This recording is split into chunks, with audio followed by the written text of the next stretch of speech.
Hello students, आज sociology का second chapter का थर्ड क्लास हम स्टार्ट कर रहे हैं। हमने सेकंड क्लास में डिपेंडेंसी रेशियो वाले टॉपिक को लास्ट कंप्लीट किया था। अगर आप लोगों ने उसका वीडियोस नहीं देखा है तो मेरे चैनल पे अपलोडेड है। प्लीज उसका पार्ट 1 पार्ट 2 आप लोग पूरा थरली देखो। उसमें चार्ट्स बने हुए इजी रिविजन के, लाइन बाय लाइन एक्सप्लेनेशन है, हर चीज का फॉर्मूला, जो जो भी रेशियोज का फॉर्मूला है, कैसे निकालते हैं, कोई भी एक्सपेक्टेंसी रेशियो हो गया, बर्थ रेट, डेथ रेट, कैसे किसको क्या निकालते हैं, फर्टिलिटी रेट, सब चीज का फॉर्मूला बहुत ही ब्यूटीफुली उस वीडियोस में अच्छे से दिया हुआ है और वो आपके कोर्स में आपको बहुत हेल्प करेगा। तो उसको अच्छे से पहले देख लो। आज हम लोग थर्ड टॉपिक करते हैं, ठीक है।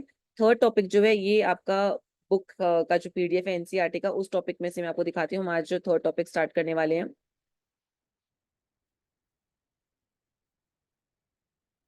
हमारा थर्ड टॉपिक स्टार्ट होगा size and growth of India's population, ठीक है। Size and growth of India's population.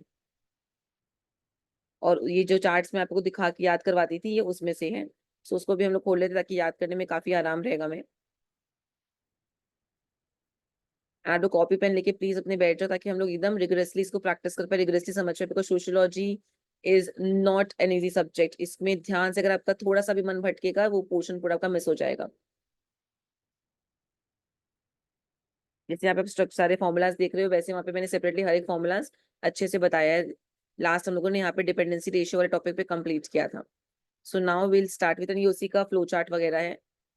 अब हम लोग यहाँ से स्टार्ट करेंगे, India population growth and demographic transition, ठीक है। Let's start. India is the second most populous country in the world after China, with a total population of 121 crores or 1.21 billion according to census of India 2011। तो अगर हम census की बात करें, जो कि आपका आफ्टर एवरी डेकेड आता है, हमारा अभी रिसेंट भी सेंसस आया था, उसमें I think 139 something crore population था। If I am not wrong, आप लोग प्लीज चेक कर लेना, ठीक है। जहाँ तक मुझे याद है, it is somewhere 130, I think 135 India का था एंड 139 चाइना का था। 135 crore India and 139 crore China, somewhat near by हो सकता है। मैंने रफली यहाँ पे लिख के रखा है, आप देख सकते हो, ठीक है। तो India second most populous country में आता है, क्योंकि पहला आपका चाइना आता है। और ये आपका 2011 का सेंसस का रिकॉर्डिंग के हिसाब से बता रहा है। अभी लेटेस्ट सेंसस या जो भी लेटेस्ट अपडेट है उसके हिसाब से आप चेक करना, समथिंग 130 के आसपास आएगा। As can be seen from table 1, the growth rate of India's population has not always been very high। तो हम लोग टेबल 1 को रेफर करेंगे, वहां पे नोट करेंगे इंडिया का जो पॉपुलेशन ग्रोथ रेट है वो उतना कंसिस्टेंटली हाई नहीं रहा है, ठीक है। वो ग्रो कौन सा टेबल की बात करें हम लोग डिस्कस करते हैं। ये रहा टेबल, ये आप टेबल देखो, ठीक है। और यहाँ पे दिखा है कि इंडिया का जो ग्रोथ रेट है वो कंसिस्टेंटली हाई नहीं रहा है, मतलब हमेशा हाई नहीं रहा है, बीच में नेगेटिव भी गया है, लो भी गया, और उसके नंबर ऑफ रीजंस रहे। तो वो रीजंस भी हम यहाँ पे डिस्कस करेंगे, ठीक है। Between 1901 to 1951, the average annual growth rate did not exceed 1.33%, a modest rate of growth। यहाँ पे 1901 से 1951, 1951 तक की बात है। तो लेट्स सी, इस चार्ट में दिखते हैं। 1900 ये है और 1951 ये रहा, ठीक है। तो यहाँ पे आपका पॉपुलेशन 238 था, आप चेक करो। एंड उसके बाद यहाँ पे डिकेडल ग्रोथ रेट, मतलब इतने 10 ईयर्स में दिखाया जा रहा है हर चीज। अब 1911 में 10 साल बाद ग्रोथ रेट हुआ 252, विच इज ठीक है, ठीक ठाक ग्रोथ रेट हुआ। और इसका जो ग्रोथ रेट परसेंटेज है वो यहाँ पे दिखाया गया, इंडिकेटर ग्रोथ रेट परसेंटेज में यहाँ पे दिखाया गया। अब आते हैं 1921 में। 1921 में आप देखो यहाँ पे स्लाइटली डिक्रीज हुआ है हमारा जो ग्रोथ रेट है, मतलब जो पॉपुलेशन है वो कम हुआ है। और उसकी वजह से हमारा जो ग्रोथ रेट है वो नेगेटिव में चला गया, ठीक है। तो ये क्यों हुआ, ये हर एक चीज का अलग अलग रीजन है, वो हम लोग ऐड कर देंगे। क्योंकि हर टाइम लाइक डिक्रीज और इंक्रीज के मल्टीपल रीजंस थे। इंक्रीज क्यों, अगर बहुत अच्छे से इंक्रीज हो गया, बहुत डिक्रीज हुआ, इसका एक मैंने चार्ट बनाया जिसमें हर एक ईयर का मैंने रीजंस दिया है। I will share that chart with you at the end of the video. मैं कहीं पे ऐड कर दूंगी स्क्रीनशॉट और समथिंग लाइक दैट। उसमें मैंने एक कॉलम और ऐड किया जिसमें मैंने रीजंस भी दिया, रीजन इसमें भी दिए हुए रहेंगे, बट आप फॉलो कर सकते हो, ठीक है। तो लेट अस फॉलो। तो यहाँ पे दिखाया गया, in fact between 1911 and 1921 there was a negative rate of growth. अभी हमने देखा कि नेगेटिव रेट ऑफ ग्रोथ हुआ है, विच इज 0.03%। ये क्यों हुआ negative growth? This was because of the influenza epidemic during 1918 to 19, which killed about 12.5 million persons or 5% of the total population of the country। ये जो नेगेटिव पॉपुलेशन ग्रोथ रेट हुआ, इसका बहुत बड़ा रीजन ये है कि उस वक्त एक एपिडेमिक फैल गया था, विच इज इन्फ्लुएंजा, ठीक है, जिसकी वजह से 12.5 मिलियन डेथ हुए थे, मार्क कर लेना। मतलब 5% इंडिया का जो पॉपुलेशन है वो अप्रोक्सीमेटली उस समय मर गया था, खत्म हो चुका था, अफेक्ट किया था 5% पॉपुलेशन को। The growth rate of population substantially increased after independence. फिर आप देखना इंडिपेंडेंस माने आपका हो गया ये 1941 में आप देखो 319 है, और 1951 यहाँ पे इंडिपेंडेंस के टाइम का समय हो गया जहाँ पे एकदम ड्रास्टिकली इंक्रीज हुआ विच इज 361। ठीक है, अब यहाँ पे 1111 देख रहे हो। अब आप थोड़ा आगे बढ़ोगे तो यहाँ पे 2 में देख पाओगे नंबर थोड़ा बढ़ रहा है मतलब। ठीक है, तो यहाँ पे सब्सटैंशियली कब इंक्रीज हुआ आपका ब्रिटिश रूल के ब्रिटिश रूल से फ्रीडम मिलने के बाद, इंडिपेंडेंस के बाद हम देखेंगे कि it is going up to 2.2% during 1961 to 1981। अभी मैंने आपको कहा कि ग्रेजुअली देखोगे कि मुझे हमें जब फ्रीडम मिला उसके बाद देखोगे कि यहाँ पे नंबर जो है अब वो 1 से 2 में एटलीस्ट एंटर कर रहा है, वरना इतने साल तक 0 में था, फिर नेगेटिव में गया, फिर 1 में रहा, अब वो 2 में जा रहा है। ठीक है, एंटर करना स्टार्ट कर दिया गया। Since then although the annual growth rate has increased, it remains one of the highest in the developing world. Although जो एनुअल ग्रोथ रेट है वो डिक्रीज हुआ है उसके बाद, बट स्टिल अभी तक का वो सबसे हाईएस्ट रहा है इन डेवलपिंग कंट्रीज। ठीक है, अगर आप चेक करोगे तो उसके बाद ये फॉल हुआ है 2.20, 2.14, 1.95, 1.63, ये ग्रेजुअली फॉल हुआ है। तो बीच में यहाँ पे आप समझ सकते हो कि यहाँ पे you can say population explosion वाला ही कॉन्सेप्ट आप समझ सकते हो कि यहाँ पे हो गया था, ये अभी तक का आपका सबसे हाईएस्ट रिकॉर्डेड पार्ट रहा है। ठीक है, विच इज 2.22। उसके बाद ग्रेजुअली वो डिक्रीज हुआ, बट यहाँ पे काफी बढ़ गया था। क्यों बढ़ा? क्योंकि आप समझ सकते हो कि डेथ रेट कम हो गए होंगे। ऑफकोर्स डेथ रेट कम हुए बिकॉज इंफ्रास्ट्रक्चर इंप्रूव हो रहा है, मेडिकल फैसिलिटीज अच्छी हो रही है, लोग पढ़ लिख रहे हैं, तो अच्छी यू नो एजुकेशन ज्यादा बढ़ रहा है। और एजुकेशन बढ़ने से क्या हो रहा है, बर्थ रेट भी कुछ हद तक कंट्रोल है, बहुत कंट्रोल नहीं हुआ जितना हम डेथ कंट्रोल कर पाए। बिकॉज डेवलपिंग कंट्री में हमने सीखा था इन आवर सेकंड क्लास कि डेवलपिंग कंट्री में बर्थ रेट जो है वो कंट्रोल होता है, बट बहुत कंट्रोल नहीं होता, क्योंकि हम लोग अभी ट्रांजिशन स्टेज पे हैं। आज सपोज सबका चलन है कि 5-6 बच्चे करने का, उसके बाद अचानक से आप नहीं बोल सकते कि आप 3 बच्चे करो और कल से 3 बच्चे होने लग जाएंगे, ऐसा नहीं होता है। हमें बहुत टाइम लगता है, पीरियड लगता है वो ट्रांजिशन के लिए, तब जाके। आप ये देखो ना, हमने ग्राफ हमने डिस्कस किया था, हमारे ग्रैंड पेरेंट्स के 7-8 बच्चे थे, उनके बाद उन लोग खुद 7-8 भाई बहन हुआ करते थे, उनके बच्चे 4 या 5 होते थे, फिर हम लोग 2 पे आए, अब हमारे जब होंगे तो हम 1 पे रहेंगे, तो इट्स लाइक मोर और लेस 1 या 2 पे रहेंगे। तो वहीं पे यहाँ पे वो चीज हाईलाइट कर रही है, तो ये एक प्रोसेस है जिसमें टाइम लगता है अडेप्ट करने में। ठीक है, तो ये अभी तक का सबसे हाईएस्ट रिकॉर्डेड रहा है, वो आपको चार्ट देख के समझ में आ रहा है। Chart 1 shows the comparative movement of the crude birth and death rates। तो चार्ट 1 आपको दिखा रहे हैं graph birth and death rate have changed over time, कि जो बर्थ एंड डेथ रेट है वो चेंज हुए हैं ओवर टाइम, ऐसा नहीं कि चेंज नहीं हुए, it has changed over time. ठीक है, उसके बाद मार्क करना आप लोग।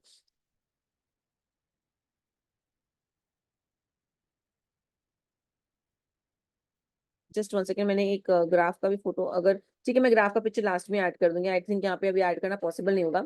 जो मैंने कहा था कि मैंने ग्राफ के एंड में कॉलम ऐड करके रीजंस भी दिया है, बट ठीक है। तो यहाँ पे ग्राफ जो बर्थ एंड डेथ रेट है उन्हें डिस्कस कर लिया। The impact of the demographic transition phase is clearly seen in the graph where they began to diverge from each other after the decade of 1921 to 1931। जो demographic transition है, ठीक है, वो साफ साफ दिख रहा है जहाँ पे birth and death rates differ कर रहे हैं सिग्निफिकेंटली आफ्टर इस ईयर में।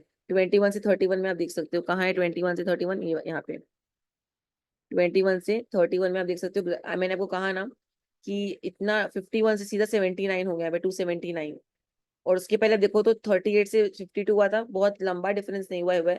52 के बाद हम नेगेटिव में गए, नेगेटिव के बाद हम अगर प्लस में भी गए तो इतना प्लस में चलेगा कि इट वाज 279। तो ये वो ट्रांजिशन पीरियड का बात हो रहा है जहाँ पे डेथ रेट कम हुआ, लेकिन बर्थ रेट भी, डेथ रेट सपोज कर लो ये डेथ रेट है, बर्थ रेट है, डेथ रेट यहाँ चला गया, बर्थ रेट यहाँ चला गया। तो बर्थ रेट कम हुआ है पर इतना कम नहीं हुआ है। ठीक है, तो बर्थ रेट कम कम हुआ, डेथ रेट ज्यादा कम हुआ है, तो इसकी वजह से पॉपुलेशन ज्यादा भर गया। ठीक है, तो ये वो ट्रांजिशन पीरियड में वो इम्पैक्ट यहाँ पे हाईलाइट होकर हमें दिख रहा है।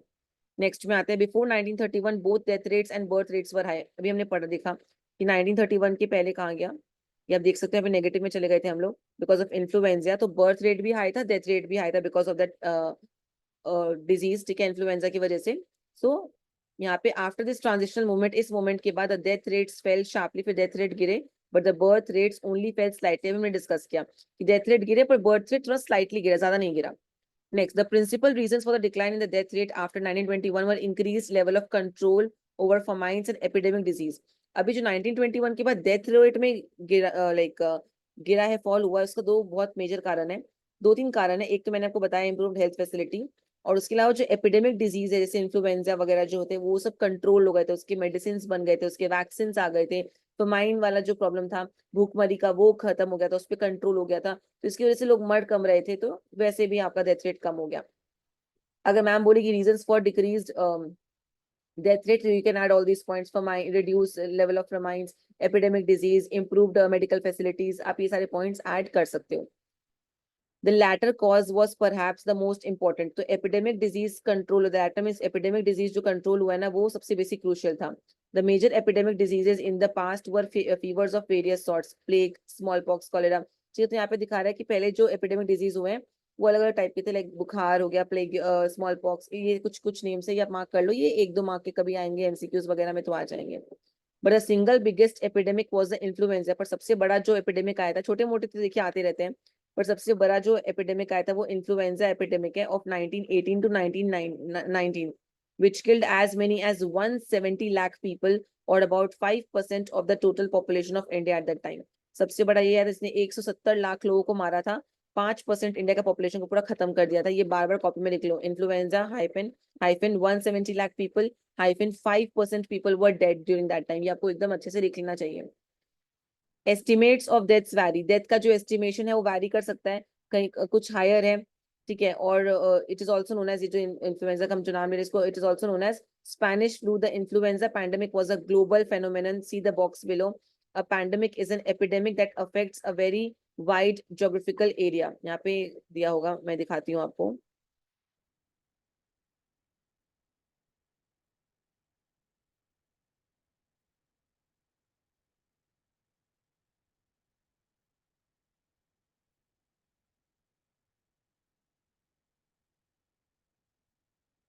सी द बॉक्स बिलो, ये वाला बॉक्स है, ये बॉक्स हम डिस्कस करेंगे। The influenza pandemic was a global phenomenon, see the box below. Pandemic is an epidemic that affects a very, ये बता रहे, अच्छा मैंने इसका भी डिफरेंस मैंने लिख के रखा है, मैं आपको बताऊंगी कि आपको बच्चों को पता चल जाए कि बच्चों को बहुत सारे डाउट्स रहते हैं कि पैंडेमिक क्या है, एपिडेमिक क्या है, ठीक है। एंड तो इसका डिफरेंस आप मार्क कर सकते हो। तीन तरह की चीजें होती है, ठीक है, तीन तरह से हम इसको डिवाइड करते हैं। एक एंडेमिक होता है, एंडेमिक समझ लो आप, मैं कोलकाता में एक पर्टिकुलर एरिया में रहती हूँ, ठीक है, कोलकाता आता है आपका इंडिया के अंदर, ऑफ कोर्स, तो इंडिया, उस सबसे बड़ा इंडिया, उससे छोटा कोलकाता, कोलकाता के अंदर भी छोटा एरिया जहाँ में रहती हूँ। तो एंडेमिक जो होता है वो आप समझ लो कि मेरे एरिया में एंडेमिक फैला हुआ है, ठीक है, एक पर्टिकुलर एरिया में फैला हुआ है। एपिडेमिक क्या होता है कि वही बीमारी फैल गया, कोलकाता तक फैल गई, ठीक है। और पैंडेमिक क्या होता है कि जो आपके कोलकाता में फैला था वो आपके इंडिया में पूरा फैल गया। तो ये एक एग्जाम्पल है, एंडेमिक, एपिडेमिक, पैंडेमिक। एंडेमिक छोटा वर्जन समझ लो, आप एपिडेमिक उससे बड़ा और पैंडेमिक उससे ही बड़ा, ठीक है। तो पैंडेमिक बनने के लिए वो, जैसे कोविड जब स्टार्ट हुआ तो कोविड वाज एपिडेमिक, स्टार्ट वैसे हुआ था, पर eventually it became a pandemic, because जिस तरीके से वो बढ़ रहा था हर जगह वर्ल्ड वाइड फैल गया, तो because of that it became pandemic, ठीक है। तो यहाँ पे वही चीज को यहाँ पे देखो दिया हुआ है, पैंडेमिक इज एन एपिडेमिक जो वाइड ज्योग्राफिकल एरिया को इम्पैक्ट करता है, ठीक है, और एंडेमिक एक पर्टिकुलर छोटे से एरिया को इम्पैक्ट करता है। अब ये इन्फ्लुएंजा कैसे क्या इम्पैक्ट हुआ था 1918 और 19 के ऊपर, ये पूरा बॉक्स यहाँ पे स्टडी किया है, इसी बॉक्स को हम लोग डिस्कस करेंगे, मैंने यहाँ पे पूरा सॉल्व किया उसको, ठीक है। और इसको स्पेनिश फ्लू भी कहते हैं, ये मार्क कर लेना, अगेन एमसीक्यू या वन वर्ड किसी में भी आ सकता है। Let us discuss next part. Influenza is caused by a virus, ये एक वायरस की वजह से होता है, that attacks main the upper respiratory system, tract, nose, throat, bronchi and rarely also the lungs. तो ये सब जगह को वो इम्पैक्ट करता है। हम सब अभी कोविड से सबकी फैमिली में किसी ना किसी ने ऑफ कोर्स सफर किया, तो वी ऑल नो कि ये कहाँ कहाँ इम्पैक्ट करता है। एक नॉर्मल कोई वायरस है वो कैसे यूजुअली इम्पैक्ट करता है। The genetic makeup of influenza viruses allow for both major and minor genetic changes making them immune to existing vaccine. तो जो इन्फ्लुएंजा वायरस है इससे बहुत चेंजेस आते हैं, माइनर एंड मेजर, आप समझ सकते हो जेनेटिक चेंजेस आते हैं। और ये चेंजेस जो होते हैं ना, वो एग्जिस्टिंग वैक्सीन को लेस इफेक्टिव बनाते हैं। मतलब हमारी बॉडी को क्या करते हैं ना, जैसे वो वायरस हमारी बॉडी में इवॉल्व करता है, ठीक है, तो वो एस्केप कर लेता है इम्यून डिटेक्शन। तो वायर जो हम जो वैक्सीन ले रहे हैं वो लेस इफेक्टिव बन जाती है हमारे। आप देखो ना, हमें कोविड जिसको भी हुआ, कहीं ना कहीं वैक्सीन वगैरह लेने के बाद हर किसी की बॉडी को वो किसी ना किसी तरीके से कोविड-19 ने इम्पैक्ट किया है। हर किसी को कुछ ना कुछ प्रॉब्लम्स है बिकॉज ऑफ दैट थिंग। हल्की फुल्की या तो एनर्जी बहुत कम लगती है, कोई बीमारी लग गई छोटी मोटी, या कुछ कुछ ना कुछ weight gain, weight loss, something, immunity इन सबकी इम्पैक्ट हुई है। तो हमें वही पॉइंट हाईलाइट है कि influenza virus can undergo both significant and minor genetic mutations. These changes can render existing vaccines less effective. ये changes जो है एग्जिस्टिंग वैक्सीन को कम इफेक्टिव बना देते हैं। एज ए वायरस इवॉल्व करता है, इट एस्केप्स इम्यून डिटेक्शन, वो एस्केप कर जाता है इम्यून डिटेक्शन को, ठीक है। 3 times in the last century, the influenza viruses have undergone major genetic changes, resulting in global pandemics and large tolls in terms of both disease and deaths. Over the past century, बता रहे हैं कि influenza virus ने major genetic shifts किया है 3 occasions पे major genetic shifts हुए हैं, जिससे कि ये जो इन्फ्लुएंजा ये बाद में आपका ग्लोबल पैंडेमिक्स में कन्वर्ट हुए, जिससे हेल्थ में बहुत इंपैक्ट हुआ एंड डेथ रेट बढ़ गए। बिकॉज अगर जेनेटिक शिफ्ट इतने होंगे तो वैक्सीन काम करने बंद, वैक्सीन आपके बॉडी पे वर्क नहीं करेंगे, तो अल्टीमेटली आपको उस चीज से प्रॉब्लम होगी। वायरस इवॉल्व हो रहा है, डेवलप हो रहा है, बढ़ रहा है। देखो ना, जब कोविड-19 आया था तो आप लोग सबको थोड़ा बहुत नॉलेज होगा कोविड-19 का, कि इवॉल्व होकर फिर कोविड-19 का एक बड़ा वर्जन आ गया, उसका नाम चेंज हो गया, ठीक है, उसका नाम चेंज हो गया, बार बार हर एक 6 मंथ्स में कुछ नाम अपडेट होके आ रहा है कि अब कोविड-19 से एक और वायरस इससे भी स्ट्रॉन्ग आ गया। तो लाइक दैट वो बार बार हल्का फुल्का वो इवॉल्व कर रहा है, ठीक है। तो यहाँ पे क्या हो रहा है, जो ऑफ कोर्स लास्ट डेकेड में 3 बार ऐसा हुआ है कि जिसकी वजह से 3 ओकेजन पे वो इतना ज्यादा जेनेटिक शिफ्ट्स हुए हैं कि इससे आपका पैंडेमिक हुआ है, पैंडेमिक की वजह से हेल्थ में काफी इंपैक्ट हुआ है, उसके कारण डेथ का जो रेट है वो काफी बढ़ चुका है, हाई डेथ रेट तक चला गया है। The most infamous pandemic was Spanish flu, which affected large parts of the world population and is thought to have killed at least 40 million people in 1918 to 1919. सबसे जो आप खराब पैंडेमिक जो बोलोगे, जो सबसे ज्यादा इम्पैक्टफुल रहा है, जिसमें सबसे बेसी लोग मरे, उसको स्पेनिश फ्लू कहते हैं, जो पूरा फैल चुका था and at least 40 million deaths cause किया है इन 1918 से लेकर 1919 तक। मार्क कर लेना, स्पेनिश फ्लू हाइफन 40 मिलियन 1918 से 1919 तक। More recently, 2 other influenza pandemics occurred in 1957, which is Asian influenza, and 1968, which is Hong Kong influenza, and caused significantly morbidity and mortality globally. तो उसके बाद जो 2 और आपका इन्फ्लुएंजा पैंडेमिक फैले थे, उनका नाम याद कर लो, ये भी एग्जाम में आएगा, you should know these things. I think इसके साथ कोविड के बारे में भी देख के ना आस्क, तो अब कोविड के बारे में भी खुद को थोड़ा सा अपडेट रखना, ठीक है। हांगकांग इन्फ्लुएंजा 1968, दोनों ही जिस बहुत बीमारी हुई थी इसकी वजह से डेथ वर्ल्ड वाइड हुआ था। आफ्टर स्पेनिश फ्लू ये दोनों आए थे, ठीक है। और अभी तो रिसेंट में इफ यू कैन ऐड, तो after Spanish flu these 2 plus कोविड-19, ठीक है। The global mortality rate from 1918 to 1919 Spanish flu pandemic is not known. जो एक्चुअली मोर्टालिटी रेट था कि कितने लोग मरे हैं, क्या हुआ है, वो एग्जैक्टली नहीं पता, पर एस्टिमेशन निकला कि 2.5 से 5% ऑफ ह्यूमन पॉपुलेशन को इम्पैक्ट किया था, with 20% of the world population suffering from the disease to some extent. जो ग्लोबल डेथ रेट है ना, वो तो नहीं पता कितने लोग मरे एग्जैक्टली क्या है ग्लोबली, बट एक रफ पिक्चर है कि 2.5 से 5% तक का इम्पैक्ट हुआ है एंड 20% लोग ग्लोबली अफेक्ट हुए इस बीमारी से। इन्फ्लुएंजा में have killed as many as 25 millions in its first 25 weeks. अब मार्क करना, 25 मिलियन लोगों को मारा है 25 हफ्तों में, ठीक है। जबकि एड्स जो है 25 मिलियन को मारा था 25 साल में। 25 मिलियन 25 साल में, एड्स को हम इतनी बड़ी बीमारी मानते हैं कि it's a very serious disease and जो कि है भी, पर उसने सोचो आप 25 मिलियन लोगों को मारा है 25 साल में, और यहाँ पे 25 मिलियन लोग मरते हैं 25 हफ्ते में, तो क्या चीज कितनी ज्यादा इंटेंसिटी से डेंजरस है वो आप देखो यहाँ पे, ठीक है। Influenza spread across the world, influenza पूरा फैल गया था, killing more than 25 million in 6 months. 25 million लोग 6 महीने मर चुके थे। सम एस्टिमेट्स, कुछ लोग एस्टिमेट करते हैं कि जो टोटल किल्ड लोग हैं वो twice in that number, which is possibly even 100 million. 6 months की बात तो चलो लोग एक रफ पिक्चर बता रहे हैं, पर टोटल अगर बोले तो ऐसा कैलकुलेशन है कि टोटल कैलकुलेशन हमारा 100 मिलियन तक गया है। It is going up to 100 million. In the United States, US में about 25% of the population suffered. 28%, जो मैं आपको नंबर्स बोल रही हूँ ना, इस नंबर्स को आप हल्के मत लो, बिकॉज ये नंबर्स एग्जाम्स में आएंगे और इसको सिर्फ आप कॉपी में शॉर्ट फॉर्म पे लिख सकते हो। मैं चार्ट्स दिखा दूंगी आप लोग को, जो चार्ट्स में मैंने शॉर्ट में लिखा है उसका स्क्रीनशॉट आप ले लो, और जो मुझसे पढ़ रहे हैं उनके पास तो पूरा मैं ई बुक उनको दे ही दूंगी, ठीक है। और यहाँ सब स्क्रीनशॉट्स ले लो जो बच्चे ऑनलाइन कर रहे हैं, जिनके लिए वीडियो अपलोडेड है, एंड तो वैसे मैनेज हो जाएगा आपका। यूनाइटेड स्टेट्स में 28% पॉपुलेशन अफेक्ट सफर किया था, जिसमें से आपका सपोज कर लो 50 लाख से 6 आपका क्या बोलते हैं 6,75,000 लोग, 5 लाख से 6,75,000 लोग का अफेक्ट हुआ है, ठीक है। 5 लाख से ऑलमोस्ट 7 लाख तक लोग मरे, 5 से 7 लाख लोग डेथ हुई है। 28% पॉपुलेशन सफर किया है, ठीक है। इन ब्रिटेन 2 लाख लोगों की मौत हुई है। फ्रांस में 4 लाख लोगों की मौत हुई, देखो फ्रांस में 4, ब्रिटेन में 2, यूएस में 5 से 7 के बीच का रेंज है। Entire village perished in Alaska and southern Africa, पूरा विलेज गायब हो गया, अलास्का एंड सदर्न अफ्रीका का पूरा वाइप ऑफ हो गया। ऑस्ट्रेलिया में 10,000 लोग मरे थे, फिजी आइलैंड में 14% पॉपुलेशन मरा था 2 हफ्ते के अंदर, 2 हफ्ते के अंदर। वेस्टर्न सामोआ में 22%। जितना भी हमने यहाँ डैमेज का यहाँ पे पार्ट लिखा है कि इन्फ्लुएंजा कैसे अफेक्ट किया था ऑल ओवर द वर्ल्ड, ये पूरा एग्जाम में आएगा, या मार्क कर लेना, हर एक का नंबर कॉपी में अच्छे से लिख लो। And estimated 17 million died in India, 17 million लोग मरे हैं इंडिया में, जिसमें से 5% of Indian population at the time, ठीक है।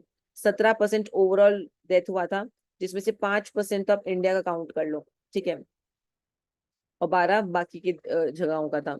In the British Indian army almost 22% of troops who caught the disease died of it. जो हमारा ब्रिटिश इंडियन आर्मी है उसमें उनको भी ये बीमारी हो चुकी थी, और उसमें से 22% लोग मर गए थे इस डिजीज की वजह से, क्योंकि वॉर का टाइम था, कैंप्स में लोग रहते थे, तो कैंप में कम स्पेस की वजह से रहना, आप समझ रहे हो, तो उसकी वजह से फैल गया बीमारी। उतना जहाँ जिस कंडीशन में वो लोग रहते हैं वहां पे उतनी सिक्योरिटी, उतना मेडिकल फैसिलिटी नहीं हुआ करता था, तो because of all these reason 22% soldiers जो है वो मर गए थे। While World War One, I did not. While World War One did not cause the flu, World War One की वजह से फ्लू नहीं हुआ है। The close quarters and mass movement of troops quicken its spread। अभी मैंने कहा कि इतना वॉर का कंडीशंस, क्राउडेड जगह एंड इतना आना जाना, इतना मूवमेंट वगैरह की वजह से ये स्प्रेड हो गया, ठीक है। It has been speculated that the Indian soldiers' immune systems were weakened। उनका immune system of course weak हो जाएगा by the stress of combat and chemical attacks, increasing their susceptibility to the disease। ऐसा कह रहे कि इनका जो stress था from combat and exposure to chemical attacks, क्योंकि वो लोग हमेशा अपने घर पे नहीं बैठे, वो लोग फाइट कर रहे हैं, वो लोग एक वॉर लड़ रहे हैं, ठीक है, तो ऑलरेडी उसकी वजह से स्ट्रेस वगैरह काफी था, उनको ऑलरेडी काफी कमजोर थे, उनका इम्यून सिस्टम ऑलरेडी बहुत वीक हो चुका था, जिससे वो और वल्नरेबल बन गए, केमिकल अटैक कर रहे हैं, उनकी जो इम्यूनिटी है वो ऑलरेडी उन सब चीजों से लड़ रही है। केमिकल अटैक, हार्श कंडीशंस में रहना, गोलियां पड़ना, कुछ ना कुछ होना, तो ऑलरेडी वो वीक हो चुके थे। तो उसमें जो इन्फ्लुएंजा उनको हुआ, वो एक होता है ना आइसिंग ऑन द केक वाला काम कर गया, वो एक्स्ट्रा उन पे इम्पैक्ट कर गया, वो उतना झेल नहीं पाए, ठीक है। और उसके बाद ये सोर्स दिया हुआ है कि कहाँ से कुछ कंपाइल किया गया, यहाँ पे आपके एक्चुअल बुक में नीचे सोर्स दिया है, आप चेक करना। यहाँ पे पूरा कोविड-19 के बारे में बताया गया। In 2021 the whole world met with कोविड-19 pandemic, collect details from media sources and compare and what is given in the box, ठीक है। तो ये यहाँ पे बताया गया पूरा आपको कि आप यू कैन कोविड-19 को भी थोड़ा बहुत कंपैरिजन दिया हुआ है। You can expect one question regarding influenza and कोविड-19 के बारे में, कुछ सिमिलैरिटी, कुछ पॉइंट्स जो आपने कोविड-19 से सीखा है एंड जो आप पढ़ के कोरिलेट कर पा रहे हो, तो ये इसमें से आ सकता है, ठीक है। अब आते हैं इंप्रूवमेंट्स वाले पार्ट में। देखो, improvements in medical cures for these diseases, programs for mass vaccination and efforts to improve sanitation help to control epidemics। अभी हमने पढ़ा एपिडेमिक कंट्रोल कैसे करोगे, मेडिकल ट्रीटमेंट अच्छा हो रहा है, वैक्सीनेशन प्रोग्राम्स हर जगह दिए जा रहे हैं, ठीक है, सैनिटेशन अच्छा हो गया, इंप्रूव हो गया, ये बहुत इफेक्टिव था इन सबको कंट्रोल करने में, इसका इम्पैक्ट कंट्रोल करने में।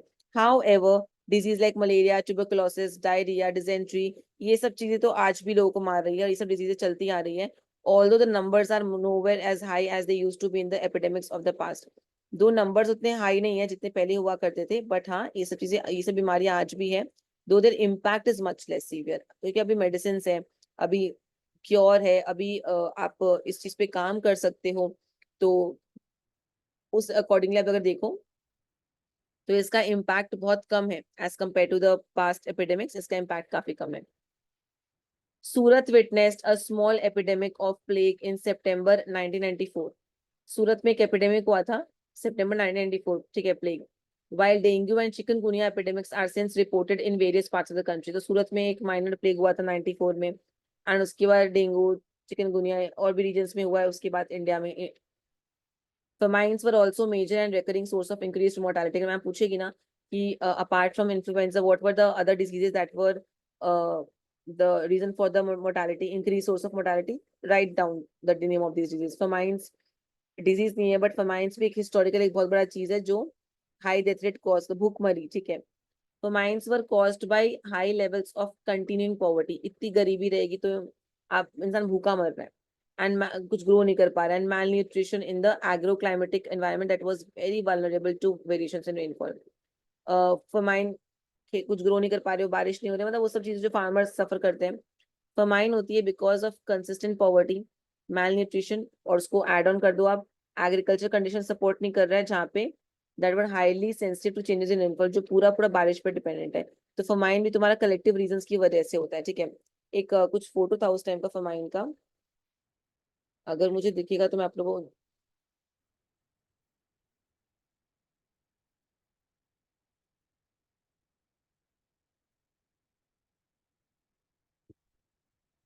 Like people were dying and ऐसा एक पिक्चर है कि मतलब लोग बहुत मर रहे हैं, उनकी बॉडी जैसे रखी हुई है, तो ऐसा कुछ फेमाइन का नंबर ऑफ रीजन हो सकते हैं, ठीक है। Lack of adequate means of transportation and communication as well as inadequate efforts on the part of the state were some of the factors responsible for famines. Copy में mark कर लो. What are the factors responsible for famine? ठीक है.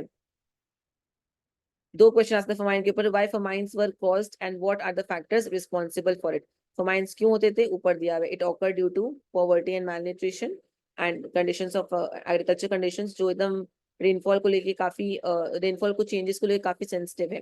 दूसरा, transportation का कोई source नहीं है, कोई कम्युनिकेशन इंफ्रास्ट्रक्चर नहीं है, ठीक है। मतलब कोई ऐसा कुछ नहीं है कि मतलब राइट्स लोगों को राइट गवर्नमेंट दे रही है चीजें, बट गवर्नमेंट ढंग से कम्युनिकेट नहीं कर रही है, या लोगों को नहीं पता कि गवर्नमेंट ये चीज दे रही है, लोगों तक ये बात कम्युनिकेट ठीक से नहीं हो पा रही है, ठीक है। एडिक्वेट एफर्ट्स नहीं लिए जा रहे। देखो, along with insufficient government intervention, ढंग से गवर्नमेंट को मतलब अगर गवर्नमेंट राशन दे रहे फॉर एग्जाम्पल, तो राशन जरूरी नहीं कि जरूरतमंद को मिले।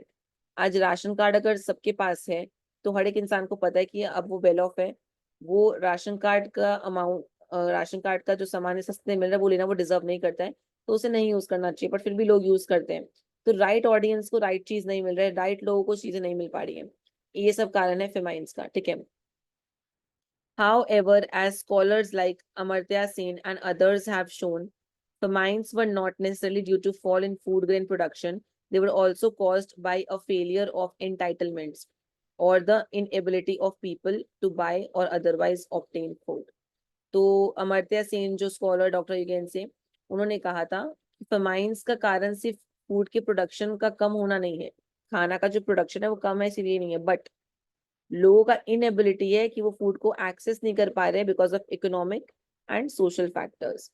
अगर जो खाना उगा भी है ना, उसको पैसे के चक्कर में नहीं खरीद पा रहे कि बहुत महंगा है, या फिर अदर सोशल फैक्टर्स और भी रीजन है जिसकी वजह से लोकेशन हो सकता है, जैसे ऊपर में डिस्कस किया, बहुत सारे फैक्टर्स है। मतलब फेमाइन का मतलब सिर्फ ये नहीं है कि खाना ही नहीं है इसीलिए लोग मर रहे हैं, पर जो खाना है वो उन लोगों तक पहुंच नहीं रहा है राइट वे में, या वो उसको अफोर्ड नहीं कर पा रहे हैं इकोनॉमिक एंड सोशल फैक्टर की वजह से। वो दोनों हाईलाइट हुए यहाँ पे, इस वजह से भी फेमाइंस में लोग मर रहे हैं, ठीक है। तो फेमाइंस का सोल रीजन सिर्फ फूड का डिक्लाइन नहीं है, फूड प्रोडक्शन डिक्लाइन नहीं है, बट जो फूड है वो राइट लोगों तक पहुंच नहीं रहा है, वो भी इसका रीजन है। Substantial improvement in the productivity of Indian agriculture, especially through the expansion of irrigation, improved means of communication, and more vigorous relief and preventive measures by the state have all helped to drastically reduce deaths from famine. अब famine की वजह से जो death है हमने कैसे कम किया वो सीखते हैं।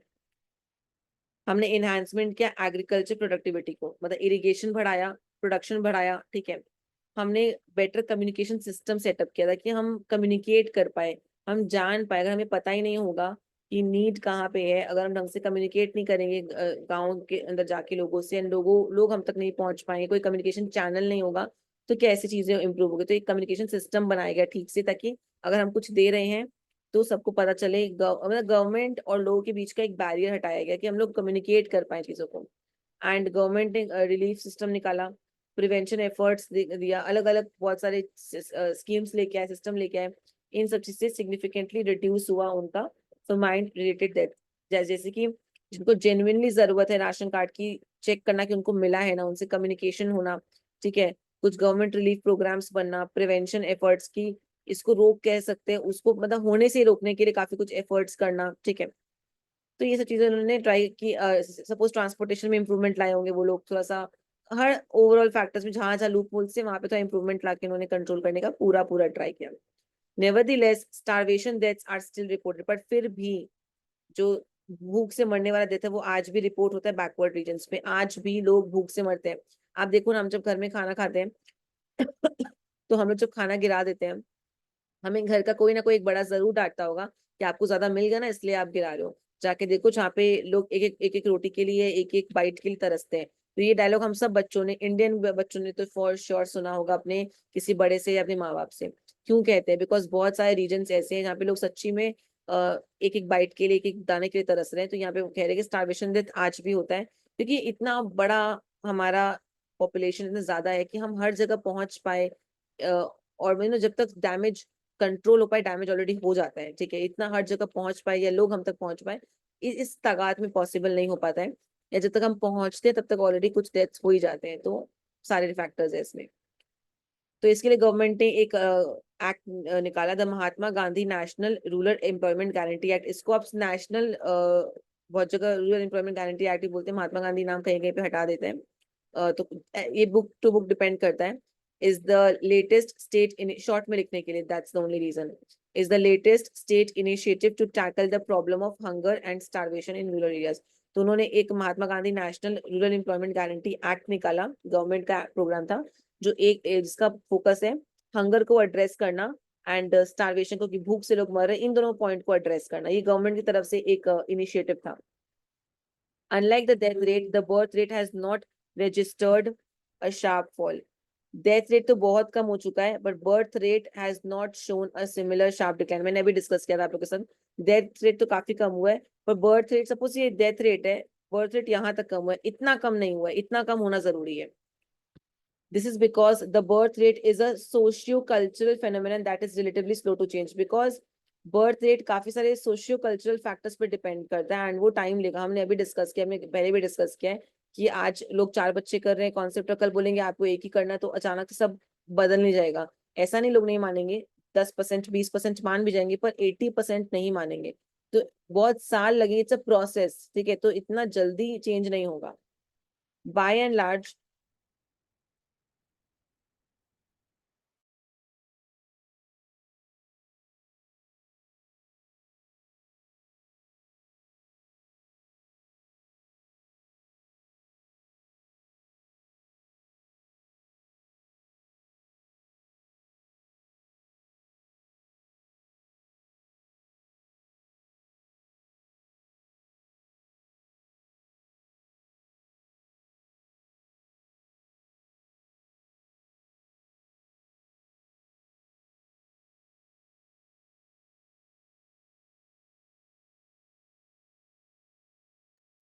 This is because the birth rate is a socio-cultural phenomenon that is relatively slow to change, जो कि मैंने आपको कहा कि it will take time to change. By and large, increased levels of prosperity exert a strong downward pull on the birth rate. But हाँ, अगर economically prosperity बढ़ती है तो उससे अपने आप ही बर्थ रेट कम होता है, क्योंकि पैसा अगर आपके पास आएगा तो एजुकेशन आएगी, आप अच्छा लिविंग जी पाओगे, एजुकेटेड रहोगे, और एजुकेशन आने के बाद आप अंडरस्टैंड कर पाओगे कि बर्थ पॉपुलेशन अपने आप डाउन चला जाएगा। तो ये एक प्रोसेस है पूरा, ठीक है। Once infant mortality rates decline, ठीक है, and there is an overall increase in the levels of education and awareness. Infant mortality rates माने जो 1 साल से कम के बच्चे जो मर जाते हैं उनको बोल रहे हैं यहाँ पे, ठीक है। एंड अगर एक बार ये कम हो जाए और दूसरा लेवल ऑफ एजुकेशन बढ़ जाए, अगर ये दो का एक चीज कम होना, एक चीज बढ़ जाना, तब family size begins to fall हो जाएगा। अगर 1 साल से बच्चा 1 साल होने से पहले जो मर रहे, जो उनका रेट है वो डिक्लाइन कर जाए, और ओवरऑल पढ़ाई लिखाई में जो एजुकेशन है, जो अवेयरनेस है, वो अगर बढ़ जाए, तो जो फैमिली साइज है वो it will tend to decrease. There are very wide variations in fertility rates across the states of India, as can be seen in chart 1. तो fertility rates अलग अलग है, कौन सी लेडी कितने बच्चों को जन्म दे पा रही है, वही फर्टिलिटी हमने लास्ट क्लास में पढ़ा है, क्लास सेकेंड क्लास में डेमोग्राफी के, कि फर्टिलिटी रेट्स क्या है, कैसे निकाला जाता है, ठीक है। तो यहाँ पे वो दिखाया जाएगा, चार्ट में आपको यहाँ पे दिखा देती हूँ।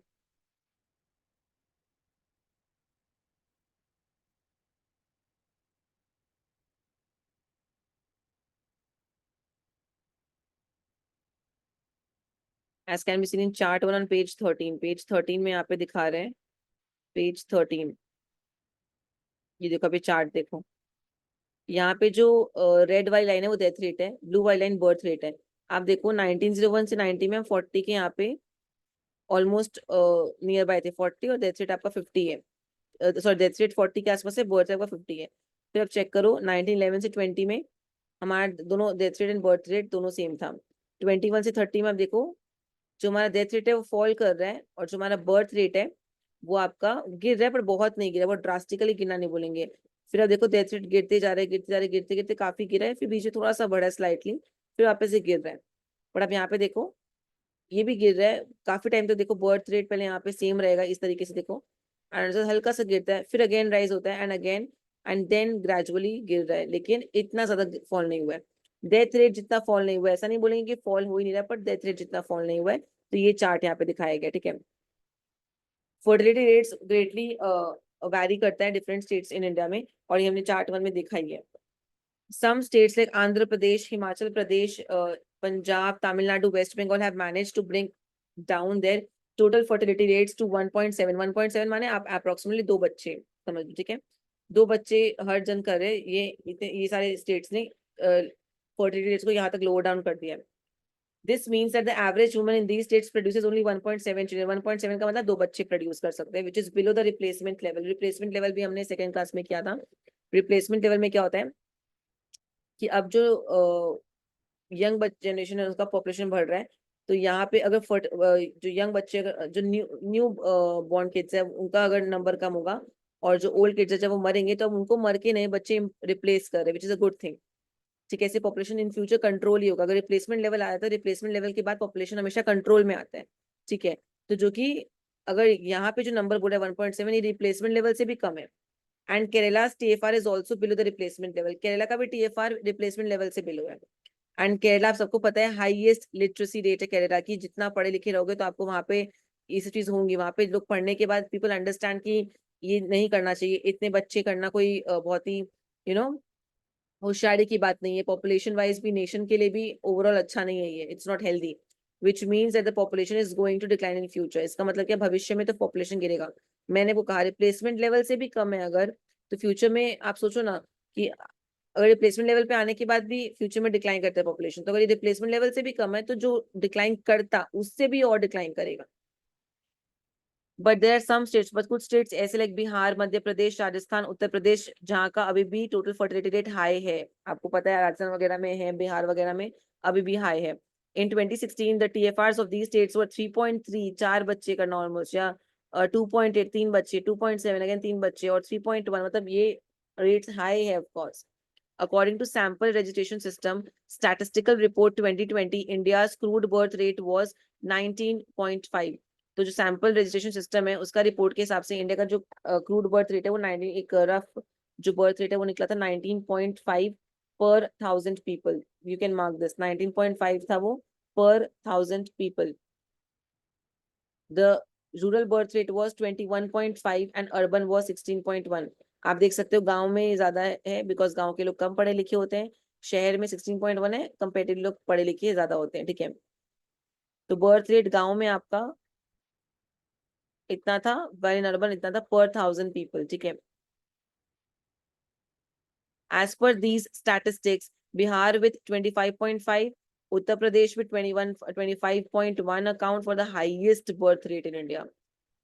समझ रहे हो आप, हजार में काउंट हो रहा है यहाँ पे respectively. Furthermore as per economic survey 2018 से 19 का, these two states will also account for almost half of the additions to the Indian population up to year 2041। ऐसा कहते हैं, एक इकोनॉमिक सर्वे हुआ था 18-19 में, 2018-19 में। वो बोल रहे हैं कि बिहार और उत्तर प्रदेश इंडिया के पॉपुलेशन का आधा, 50% पॉपुलेशन बिहार और उत्तर प्रदेश से ही आएगा, ऐसा प्रिडिक्शन किया गया है। मतलब सर्वे के दौरान 2041 के अंदर 2041 तक इतना होगा। मतलब 2041 तक हमारा 50% पॉपुलेशन बिहार उत्तर प्रदेश का ही होगा, ऐसा एस्टिमेशन हुआ है। Uttar Pradesh alone is expected to account for little less than 1/4 of this increase. Uttar Pradesh खुद आपका नियरली 22% ऑफ पॉपुलेशन इंक्रीज में उसका कॉन्ट्रीब्यूशन है, उत्तर प्रदेश अलोन का, ठीक है। Chart 2 on page 17, let's check कौन सा पेज 17 में चार्ट। ये रहा, इस चार्ट में पूरा हाईलाइट किया गया है। Chart 2 on page 17 shows the relative contribution to population growth from different regions groupings of states। इस चार्ट में ना दिखाया गया है कि कौन सा स्टेट का कितना पॉपुलेशन में कंट्रीब्यूशन है। उत्तर प्रदेश बिहार का यहाँ पे दिखा रहा है 28%, ठीक है। महाराष्ट्र का 13%, आंध्र प्रदेश, तेलंगाना, तमिलनाडु, केरला वगैरह सब मिला के 16%, वेस्ट बंगाल, उड़ीसा, झारखंड का 13%, पंजाब, हरियाणा वगैरह, दिल्ली का 5%, मध्य प्रदेश, राजस्थान, छत्तीसगढ़ का 15%, और जो बचे रहेगा उसका 10%। दिस इज द एंटायर, ये आप सारे परसेंटेज मार्क कर लेना, स्क्रीनशॉट ले लो, बुक है आपके पास तो बुक में मार्क कर लेना, ये सब एग्जाम्स में आएगा। ठीक है, चार्ट 2 ऑन द चार्ट 2 ये तो हमने कर लिया, सॉरी। इंडिया, यहाँ तक हमने जो पढ़ा है इसके बारे में हम चार्ट्स के थ्रू भी याद कर लेते हैं। देखो, इंडिया का population second most populous country है वर्ल्ड में चाइना के बाद। ग्रोथ रेट वाला पॉइंट हमने पढ़ा था, एनुअल ग्रोथ रेट एक्सीड नहीं किया था 1.33। फिर नेगेटिव ग्रोथ रेट हमने पढ़ा। उसके बाद इन्फ्लुएंजा में कितने लोग मरे, 12.5 मिलियन पीपल मरे, जो कि 5% है हमारे पॉपुलेशन का। ये वाला पैंडेमिक जो 18-19 में हुआ था, 1918-19 में। ग्रोथ रेट पोस्ट इंडिपेंडेंस हमारा बढ़ गया था 2.2%, उसके बाद ग्रेजुअली डिक्लाइन किया है, ऑल्दो कम हुआ, पर ये अभी तक का सबसे हाईएस्ट रिकॉर्डेड है। डेमोग्राफिक ट्रांजिशन हुआ था 21 से 31 में। उस समय crude birth and death rate तुम्हारा डाइवर्ज हो रहे थे, मैंने सिखाया बताया था आपको, बर्थ रेट बहुत कम और जो डेथ रेट है वो हल्का कम हुआ था। 31 के पहले दोनों हाई थे, बर्थ रेट भी बहुत हाई थे, डेथ रेट भी बहुत हाई थे। 31 के बाद डेथ रेट कम हुए पर बर्थ रेट स्लाइटली कम हुए। रीजन के डेथ रेट में फेमाइन कंट्रोल हुआ, एपिडेमिक डिजीज कंट्रोल हुआ, बड़े बड़े बहुत सारे बीमारियां, फीवर, प्लेग, स्मॉल पॉक्स सब कंट्रोल हुआ। इन्फ्लुएंजा एपिडेमिक अभी तक का सबसे लार्जेस्ट एपिडेमिक था, जिसने 170 लाख पीपल को मारा, जो कि अगेन 5% ऑफ द पॉपुलेशन है। ठीक है, ये सब शॉर्ट फॉर्म्स मैंने दिए, POP 121 याद कर सकते हो। ग्रोथ का 1 ये ग्रोथ शॉर्ट फॉर्म याद रखो। ग्रोथ रेट क्या था, rate overcome turn around high. ठीक है, तो ये शॉर्ट फॉर्म्स है। ट्रांजिशन एक शॉर्ट फॉर्म है, याद रखना। Time of divergence, rate change, A माने आफ्टर 31 क्या हुआ, सिग्निफिकेंट डिजीज क्या क्या है उसका नाम बोला गया है। तो ये शॉर्ट फॉर्म्स अगर आप पढ़ोगे ना, it is very very fruitful. ठीक है, बहुत आपको हेल्प होगा। ठीक है, इसे आपको याद रखना, POP 121, ग्रोथ 1.33 एंड ट्रांजिशन का शॉर्ट फॉर्म 921, ये याद करने का हमारा शॉर्ट फॉर्म है, याद कर लोगे काफी है। अब आते हैं इंडिया की पॉपुलेशन वाले पॉइंट में।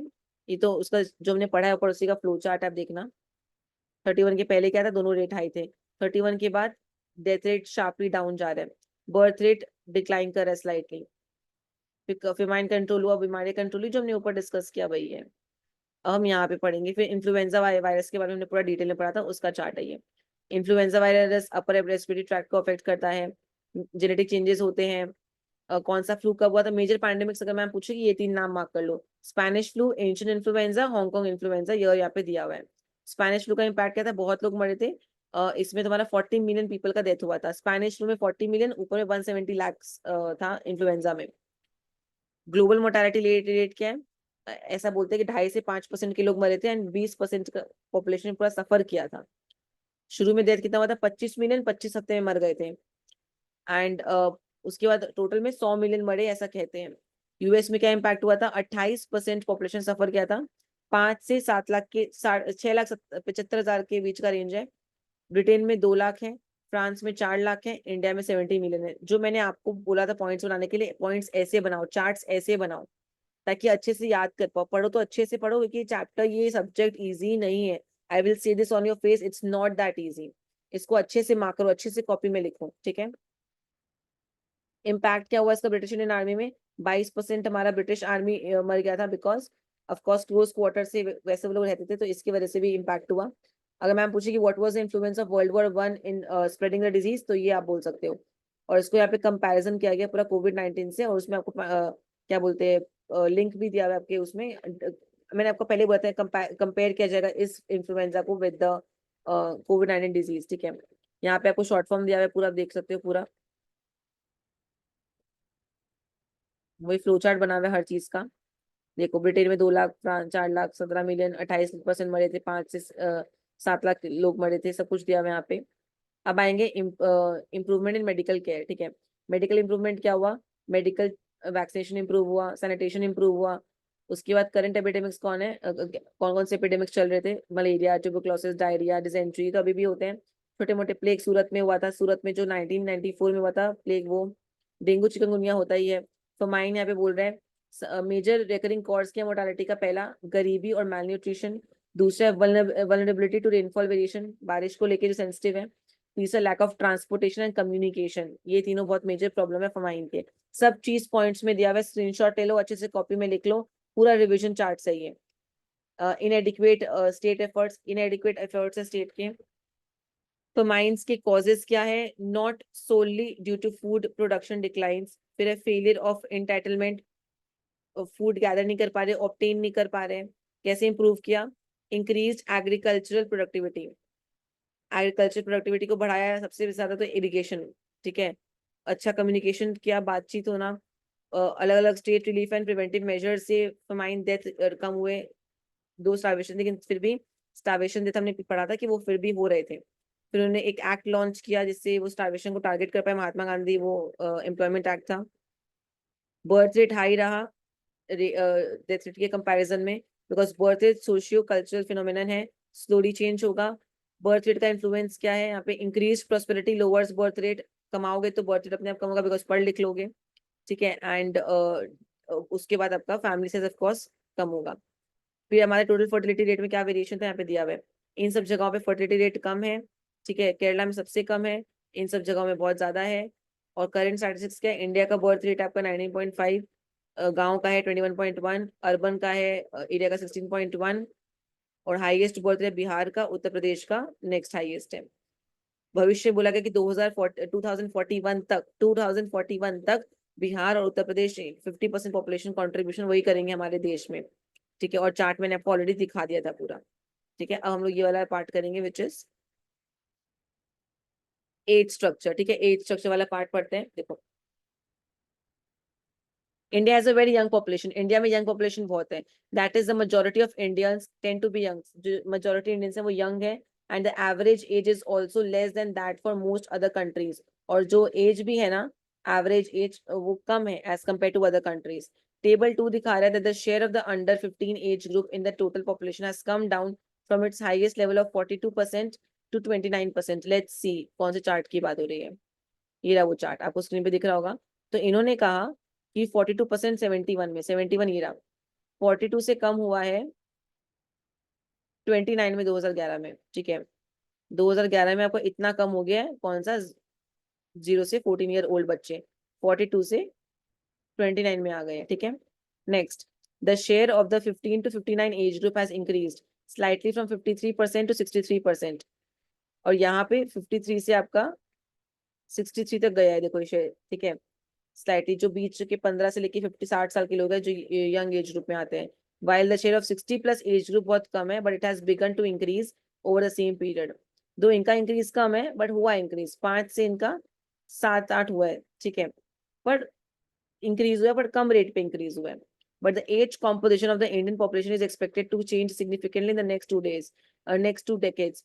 तो जो ये डिफरेंट आपने सिनेरियो देखा कि एक एज ग्रुप का ग्राफ हाई है, एक का मिडिल है, एक का बहुत कम है, ये अगला 20 साल में चेंज होगा। क्यों चेंज होगा? क्योंकि जो आज हाई है वो अब सेकंड कैटेगरी में आ जाएगा ना, अगले 10 साल में वो बीच वाले एज की कैटेगरी में आ जाएगा। तो ऑफ कोर्स अगले 20 साल में बीच वाले एज की कैटेगरी बढ़ जाएगी, और जो बीच वाला है वो डेथ वाले में बोल रही हूँ, वो एजेड वाले में चला जाएगा। तो वहां का ग्राफ अगेन चेंज होगा। तो जो आज ज्यादा है वो 20 साल बाद कम हो जाएगा, बिकॉज वो सेकंड पार्ट में डाइवर्ट हो जाएगा, ठीक है। Most of this change will be at the two ends of the age spectrum at as table 2 shows. Change कहाँ होगा? 0 to 14 एज ग्रुप में होगा, वो कम होगा, will reduce its share by about 11%, 34% 2001 में था, 23% हो गया 2026 में। देखो यहाँ पे 34 से 23 हो गया है 26 में, मतलब ये प्रोजेक्टेड है, 26 तो आया नहीं है, सोचा है हम लोग, मतलब एक प्रोजेक्शन है, एक एस्टिमेशन निकाला है। और 60+ एज ग्रुप आपका हो गया, इंक्रीज हो गया 5% से, फ्रॉम 7% से लेके 12% तक हो जाएगा 2026 में। ये एक्सपेक्टेड चेंज है जो होगा इन दो स्पेक्ट्रम में, ये एक्सपेक्टेड चेंजेस आएंगे। चार्ट 3 दिखा रहा है एक graphical picture of the population pyramid from 1961। अब ये चार्ट से तब समझ गए पिरामिड्स में आते हैं, एक बार इसको समझो। पहले 0 to 14 वाले 41 थे, 53 था, 6 था, ठीक है। 71 में आप देखो 42 हुए, बढ़ा है बट स्लाइटली बढ़ा है, ये सेम है। और ये कम हुआ है बट स्लाइटली कम हुआ है। 42 से 40 हुआ, ये बढ़ा है पर स्लाइटली बढ़ा है, ये अगेन हल्का एक बढ़ा है। 40 से हम डिक्लाइन चले गए, 38 पे चले गए, बर्थ रेट कम हुआ है हम लोग का, सॉरी जो हमारा पॉपुलेशन है वो कम हुआ है। और यहाँ पे बढ़ा है बट थोड़ा कम है, यहाँ पे वही मतलब परसेंटेज हल्का हल्का बढ़ रहा है, 6 से 7 हुआ है, ये फिर कम हुआ है। और अगर ये कम हो रहा है तो ये ग्रेजुअली और बढ़ेगा, ये क्योंकि ये ट्रांजिशन हो रहा है, मैंने कहा ना कि जो इस लेवल पे आ रहे हैं अभी वो 10-15 साल बाद वो जो 0 to 14 में आ रहे हैं वो 0 to 14 से 15 to 59 कैटेगरी में आ जाएंगे। तो जो इनिशियली यहाँ पे हो रहा था 0 to 14 में, वो बाद में 20 साल बाद यहाँ पे होगा, और जो यहाँ पे हो रहा था वो 20 साल बाद यहाँ पे होगा ऑफ कोर्स। तो वो इस तरीके से यहाँ पे दिखाया गया, ठीक है। अब इसके बाद हम पिरामिड की बात करेंगे। Chart 3 shows a geographical picture of the population pyramid. अब पिरामिड के थ्रू आपको दिखाया गया है फ्रॉम 1961 से लेके प्रोजेक्टेड पिरामिड इन 2026। प्रोजेक्टेड माने जो अभी तो आया ही नहीं है 2026, तो एक एस्टिमेशन है। देखो ये 1961 का चार्ट आपको दिख रहा होगा। हम 61 का पढ़ेंगे, 81 का पढ़ेंगे, 2001 का पढ़ेंगे, 2026 का पढ़ेंगे, ठीक है। The age group pyramid shown in chart 3 provides as much more detailed version of the kind of age group data presented in table 2। यहाँ पे पूरा दिखाया गया, अच्छे से हम समझते हैं। Data are shown separately for male and female with relevant 5-year age group in the middle, ठीक है। With relevant 5-year age group in the middle, the chart यहाँ पे आपको दिख रहा होगा, ये रेड वाला फीमेल है, ब्लू वाला मेल है, और बीच में आप देख सकते हो गैप 0 to 5 साल का दिया हुआ, 0 to 5, 5 to 9, 10 से 14, 15 से 19 करते करते हम 80 तक गए हैं यहाँ पे, ठीक है। तो ये यहाँ पे बोला गया है। Looking at the horizontal bars including both male and female in a particular age group gives you a visual sense of age structure. यहाँ पे विजुअली देख पाओगे कौन से ईयर में क्या चीज कैसे बढ़ी है, और जो पिरामिड कैसे सी शेप ले रहे हैं, शेप के थ्रू आप और अच्छे से समझ पाओगे। The age group begins from 0 to 4 year group at the bottom of the pyramid and go up to 80 years। अब ये हमने देखा स्टार्ट हो रहा है 0 to 4 में, खत्म हो रहा है 80 प्लस में, वही बता रहे हैं यहाँ पे, ठीक है। चार अलग अलग पिरामिड बताया गया हमारे, चार अलग अलग साल का वो यहाँ पे बोला गया है। देखो the pyramid for 26 shows the estimated future size of the relevant age group based on the data on the past rates of growth of each group। Such estimates are called projections। ये meaning समझने से पहले इस graph को समझ, इस pyramid को समझते हैं। आप देख पा रहे हो इस पिरामिड में, बताओ सबसे बेसी पॉपुलेशन किसका है? 0 to 4 years वालों का सबसे बेसी है, 14 को क्रॉस कर रहा है। उसके बाद अब यंग वालों को देखो, जो 15 से लेके 60 तक है, 15 से लेके जो 60 तक है वो ग्रेजुअली आपका बढ़ रहा है, लेकिन बहुत नहीं बढ़ा है। और जो 80 के आसपास है वो देखो बहुत कम है, छोटा है, ठीक है। अब नेक्स्ट वाले में आओ। अब यहाँ पे देखो 0 to 4 year वाला कम हो गया है, बट 5 to 9 वाला बढ़ गया है, क्योंकि इसके पहले 0 to 4 वाला बेसी था, तो ऑफकोर्स अब वो आगे चल के तो 5 to 9 कैटेगरी में आ जाएंगे ना, आगे बढ़ जाएगा। तो 0 to 4 वाला कम हुआ है। और देन जो हमारे बीच वाला है 15 से लेके आपका ये 60 तक, जो यंग एज में आते हैं, वो देखो बढ़ा है, पर बहुत ज्यादा नहीं बढ़ा। अगर दोनों चार्ट को देखोगे तो ऊपर वाले को देखो, ऊपर में जो सीढ़ियां हैं वो भी बढ़ी है, उससे ज्यादा ये स्पेस लग रहा होगा जो आपको यहाँ पे दिख रहा है, बड़ा है पर बहुत नहीं बड़ा है। और अगेन 80 वाला जो है वो कम ही है। 2001 में आओ। 2001 में देखो नीचे की 3 सीढ़ियां जो है 0 to 4, 5 to 9 से 10 से 14 साल एंड 15 से 19 समाउ बढ़ ही रहे, सेम लेवल पे बॉक्सेस काफी इक्वल आ गए, देखो मेल फीमेल दोनों का ही, ठीक है। और जो यंग एज वाले वो फिर भी बढ़ा, देखो अभी वाले बॉक्स में अब यंग एज का देखो, और यहाँ पे देखो यंग एज यहाँ भी बढ़ा था, यहाँ भी और बढ़ा है। आपको साइज देख के समझ में आ जाएगा, ठीक है। या नंबर चेक करके आप मैच कर सकते हो अपने बुक में, और क्लोजली आप ऑब्जर्व करना, ये जो पार्ट है ये बढ़ा है। अब देखो 2026 में अजीब सा पिरामिड हो गया है। आप देखो यहाँ पे क्या हुआ, यहाँ पे 0 to 4, 5 to 9, 10 से लेके लगभग आपका 40-45 साल तक सारा एकदम एक लेवल में आ गया स्टीप। और जो 80 ईयर्स वाला कम था, आप देखो जो हमें ऊपर में दिखा था कि कम है, वो यहाँ बढ़ गया है। 75 से 79 भी बढ़ गया है, 70 to 74 भी भर चुका है। मतलब देखो हर चीज एक्सपैंड हो चुकी है। ऊपर देखो 80 ईयर्स तक कम था, पर 2026 में भर चुका है। ये पिरामिड का शेप देख के आपको डिफरेंस समझ में आ जाएगा। और नीचे का जो पार्ट है पूरा भर चुका है, ठीक है। नीचे वाला पूरा एकदम एवरेज में आके एकदम एक बॉक्स जैसा बन रहा है। तो ये यहाँ पे बताया गया है, ये प्रोजेक्शन है, ये इनका सोच है, ये इनका एस्टिमेशन है, प्रोजेक्शन हम उसी को कहते हैं।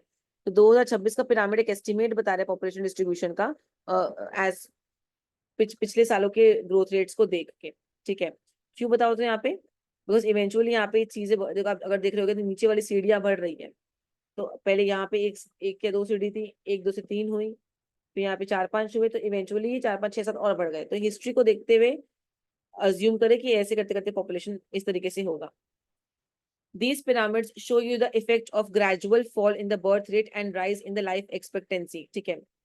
लाइफ एक्सपेक्टेंसी माने 80 प्लस लोग कितना जीते हैं, मतलब, ठीक है। द पिरामिड दिखा रहा है कैसे बर्थ रेट जब कम होता है एंड जब birth rate and life expectancy जब कम होती है, ये पॉपुलेशन स्ट्रक्चर को अफेक्ट करता है। इट डज अफेक्ट इट, ठीक है। अगर लाइफ एक्सपेक्टेंसी बढ़ रही है आपकी, तो मतलब तो या डिक्लाइन हो रही है, तो दोनों में आपको अफेक्ट करेगा।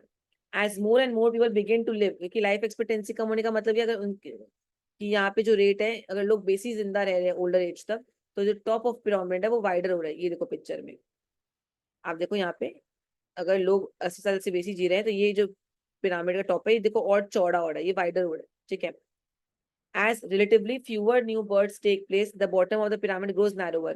और अब बर्थ कम हो रहे हैं तो जो बॉटम वाला पार्ट है वो और नैरो हो रहा है। देखो आप इस वाले पार्ट को देखो कितना, ये हम 6 6.5 तक जा रहे हैं, और ये देखो यहाँ पे 12 तक जाता था, यहाँ पे 12 तक गया है, और उसके ऊपर देखो आप 12, और उसके पहले 14 तक गया था। तो ये जो हमारा बर्थ रेट है ये कम होते जा रहा है, और ऊपर का जो ओल्ड एज पीपल है वो ज्यादा जी रहे हैं, ठीक है। तो वो वाला पार्ट वाइडर हो रहा है, नीचे वाला पार्ट नैरो हो रहा है, ऊपर वाला पार्ट वाइडर, नीचे वाला पार्ट नैरोवर, ठीक है। But the birth rate is slow to fall, but birth rate आपको मैंने कहा ना एक बार में नहीं फॉल करेगा, बिकॉज सोशियो कल्चरल रीजंस है। So the bottom doesn't change much between 1961 and 1981, क्योंकि बर्थ रेट ग्रेजुअली डिक्रीज होता है। तो जो बॉटम पार्ट है जो यंगर एज ग्रुप को कम करता है, वो आप देखो वो स्टेबल है 61 से 81 में, वो बहुत कम नहीं हुआ है।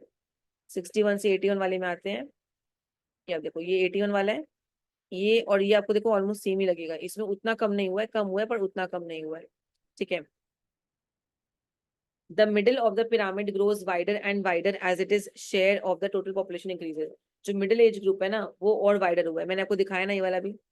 मिडिल एज क्या होता है, आप 60 14 से 15 से लेके 60 तक में जाओ, अगर आप चेक करो तो यहाँ पे देखो सीढ़ियाँ छोटी थी, मतलब ऐसे था। अब आगे वाले में थोड़ा यहाँ से आ रहा है, और उसके बाद वाले में यहाँ से आएगा, लाइक दिस, ये फिर यहाँ ऐसे, और फिर ये देखो ऐसे, ठीक है। It is increasing timely, this creates a bulge in the middle age groups. अगर ऐसे बढ़ता जाएगा तो बीच में बल्ज क्रिएट होगा, ठीक है। That is clearly visible in the pyramid for 2026। अगर इस तरीके से बढ़ता गया तो बीच का पार्ट एकदम बल्ज हो जाएगा, बहुत भर जाएगा, लाइक दिस। आपको दिख रहा होगा ये बीच का हिस्सा कैसे बल्जी हो गया, ठीक है। दिस इज, और इसी को हम कहते हैं, this is what is referred to as a demographic dividend which will be discussed later in this chapter. Demographic dividend एक छोटा सा कॉन्सेप्ट मैं आपको बताती हूँ, जहाँ पे एम्प्लॉयड लोग बेसी हो जाएंगे, मतलब डिपेंडेंट, हमने जो डिपेंडेंसी रेशियो किया था कि जो बड़े बुजुर्ग हैं वो अपने बच्चों पे डिपेंडेंट रहते हैं, ऑफकोर्स जो वर्किंग क्लास पीपल है। सो एम्प्लॉयड पीपल ज्यादा हो जाएंगे एंड अनएम्प्लॉयड कम, तो वो अलग लॉजिक है यहाँ पे। तो वो डिपेंडेंसी वाला पार्ट हम लोग, डेमोग्राफिक डिविडेंड वाला जो टॉपिक है, नेक्स्ट क्लास जो टॉपिक 4 रहेगा हमारा इस चैप्टर का, उसमें मैं अपलोड करूंगी। हमारा नेक्स्ट टॉपिक रहेगा डेमोग्राफिक डिविडेंड। पर तब तक के लिए ये वाला पूरा वीडियो को अच्छे से देखो, पार्ट 1 पार्ट 2 पार्ट 3 को अच्छे से देखो। चैप्टर 1 भी सोशियोलॉजी का मैंने अपलोड किया थरली, उसको भी देखो, तब जाके पूरा कॉन्सेप्ट एकदम वर्ड बाय वर्ड अच्छे से क्लियर होगा। Thank you so much, good night, bye.